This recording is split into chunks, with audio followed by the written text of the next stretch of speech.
this video, I will show you how to make a YouTube subscription link or pop-up subscribe message when someone click on your YouTube channel link.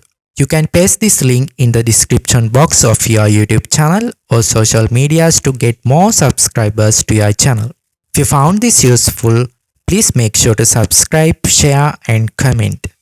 Let's get into this guide. First, you need to go to your channel, which is on the top right just below your profile picture. Once you are in your page, highlight the link on the search bar, right click and copy.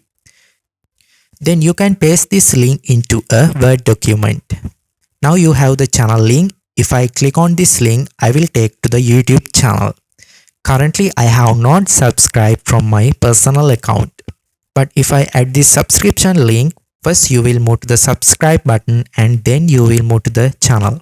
Here all you need to do is add a question mark, then sub underscore confirmation equal 1. Basically you need to make sure that this has added to the end of your YouTube channel, that's all. See, now it works. I'm going to paste this link in the description below for you. You can copy and paste your page name.